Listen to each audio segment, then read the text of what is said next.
I'm Maya. Hi, I'm Claudia. Hi, I'm Lila, and we're going to talk about Season 6, Spirit Riding Free. Episode 1, Lucky in the Doubtful Drought. So the episode starts where there's a drought and it's super hot outside. I've arranged for a tanker car of water to come on the next train. That'll be enough to last until the rainy season begins. But it won't arrive for 3 days. Maricela was so upset that she couldn't take a bath. She was like, I need my personal hygiene. No soaking, no lathering, no vigorous scrubbing. It's a living nightmare. And then it turns out Mr. Grayson has all the water for himself. My well's got plenty of water. I've even brought some down in barrels from my ranch. I'm happy to share my bounty with you good people to get us all through this rough patch together. For small consideration, of course. Mr. Grayson is acting a little suspicious, so they try to find out where he's getting all this water from. The river didn't dry up. It's blocked by this landslide. Leave it to Grayson to sell everyone in town their own water. Wait till the good people of Miradero hear about this. So when the girls are trying to fix the landslide, Prue and Abigail are on the one side and Spirit and Lucky are on the other. And they're trying to get the log, but then Governor goes in front and he's standing on a rock because Governor is a little horse who's just a little troublemaker. So Lucky and her friends has to help him get out.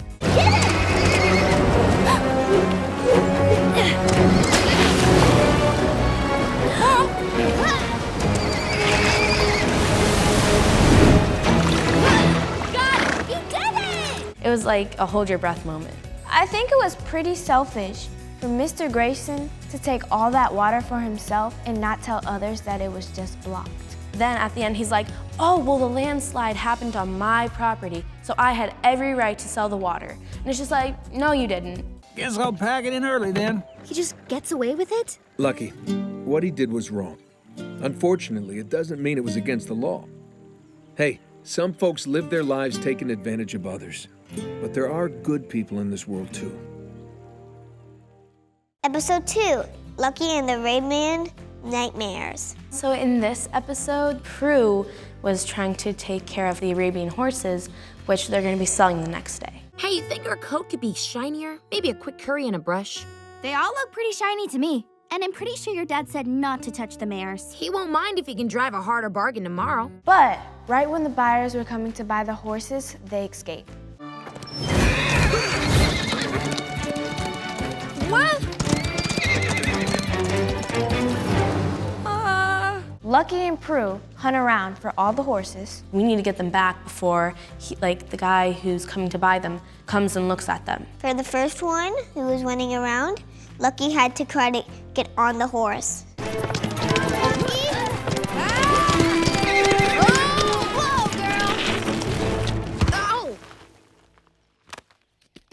One down. One of the horses went on a roof. Like, how does a horse even get on top of a building? Meanwhile, Abigail distracts the buyer. Heap. Now try this one. You had chocolate vanilla strawberry. This one is strawberry chocolate vanilla. Okay, just one more mare to go. To get the next one out, they had to use a mirror. Okay, girl, who wants to look at a reflection? Come on. Here you go. There's a pretty girl. Come on, come on. You did it! So then finally they get all the horses back and the guy who was looking at them to buy them buys them. I'm proud of you. Well, I did have a little help. You know, I need to head to Silverlode on business next month. How do you like it if I left you in charge of the Ramada for a whole week?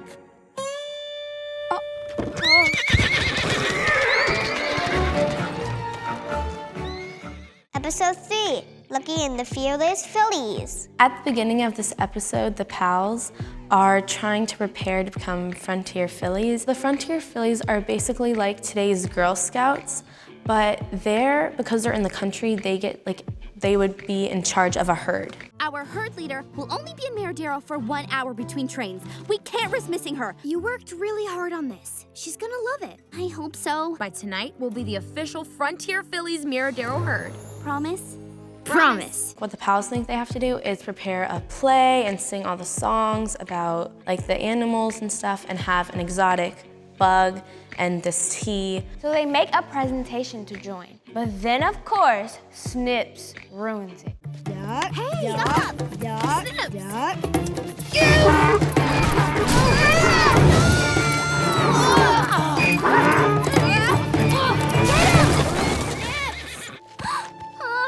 Snips! The pals went out to a different place and Snip followed them and wrecked their presentation again. And then Lucky had an idea to get Snips out and not talk to him. So they just ignore Snips and he runs off. But then they see a storm.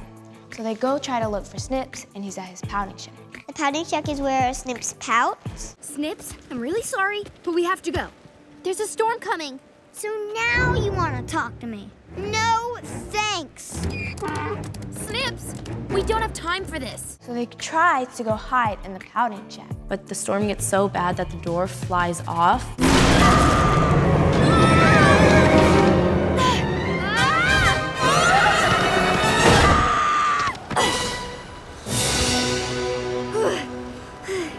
You found me. Thank you. So after Lucky and Snips gets out the Dust Devil, they try to go find the leader before she leaves the train station. Even though they didn't have their presentation, they told her all about their adventure, and the leader was so impressed. Miss Hungerford has already seen so many of the same projects and heard so many of the songs that she was happy that they had a real adventure. You actually used what you learned to keep yourself safe in the wild.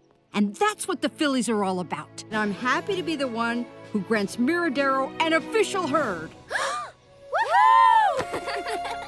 Here you go. This one's for you. Well deserved, young lady.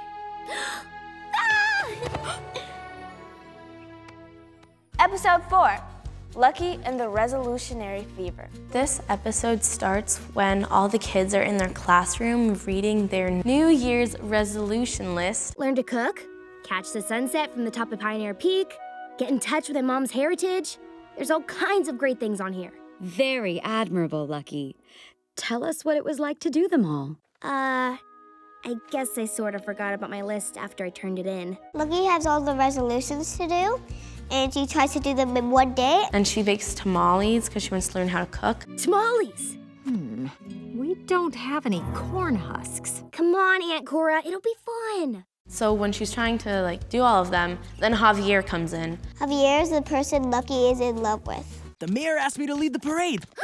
Really? Wow. That's great! It is a great honor. It will be a charro dance. Acheta and I have been working for many months on it. Mira esto. All right! Woo! Yeah! A charro dance is a really, really complicated dance you do with a horse. And Lucky and Abigail and Prue want to do it. But Lucky doesn't have much time to do this because she's too busy trying to finish all her resolutions.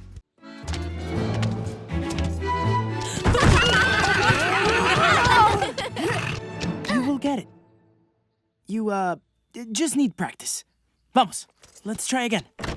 Lucky, I've been waiting for you. Do you want to cook these tamales or not? Be right there! Sorry, I gotta go take care of this. Lucky ends up having to drop out of the parade because she was messing it up. And then Lucky didn't practice at all, so she ruined the dance. And Javier gets really mad. But then later, Lucky tries to apologize and they make up. I'm sorry I messed up your parade, Javier. Lucky, it is okay. But why did you not just tell me you did not have time? Because I like you a lot.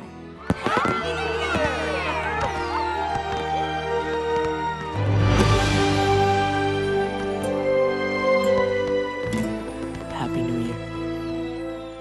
Happy New Year.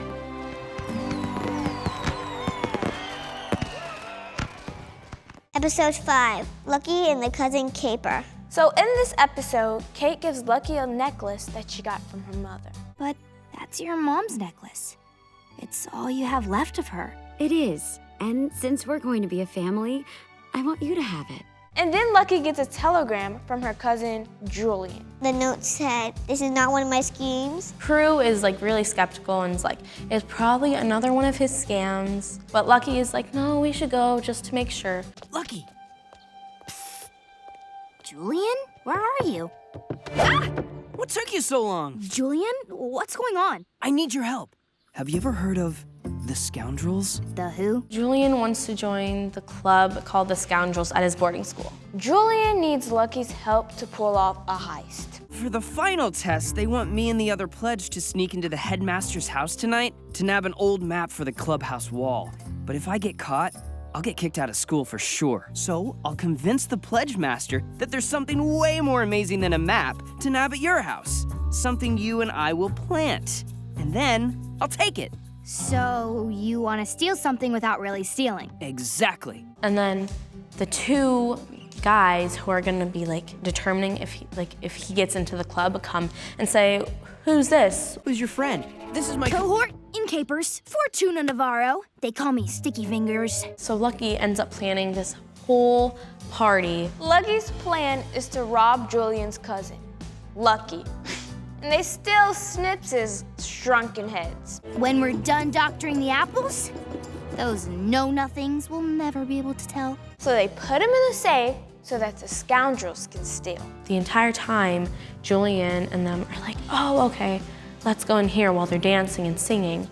"I know a safe, let's open it, let's get the heads, and let's go." The handle breaks off the safe, so they have to find something else to steal, and Cousin Julian steals Lucky's necklace that Kate gave her. How hilarious would this dainty necklace look dangling from the neck of our old mascot, Bartleby? Cousin Julian didn't know it was very valuable. And Lucky comes upstairs, and Julian's like, "Oh, it's okay, I took care of it.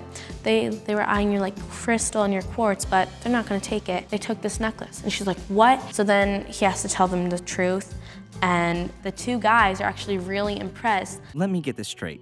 The shrunken heads, this party, it was all a setup.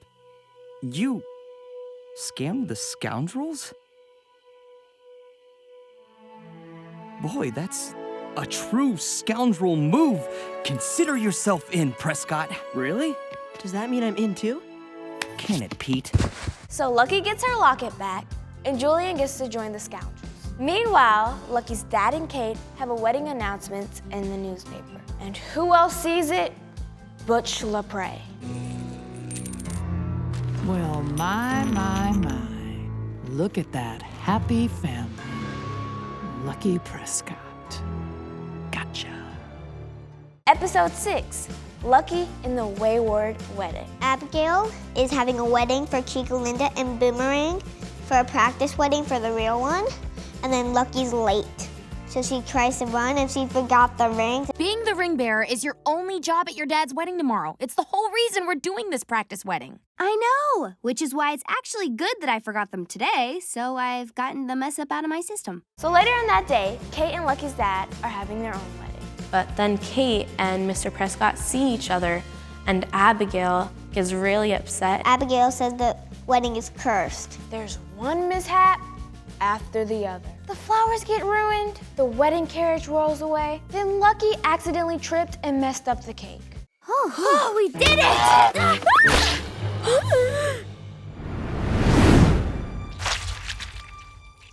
And then I was like, nope, the wedding is cursed. There's no doubt about it, because Butch LaPree literally kidnaps Lucky, and her dad is taken away from her. Lucky? Stop! What the? Hey, get off of me! Lucky! Dad! She found me! She found me!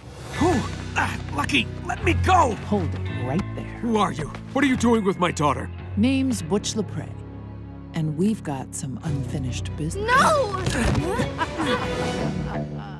And that's the end of the season. And I was really scared and nervous, because for a moment, I thought that's how the entire thing ended. And I was like, oh wait, there's another season. It's like, oh okay, whew, we're good. There's more. You're gonna hear me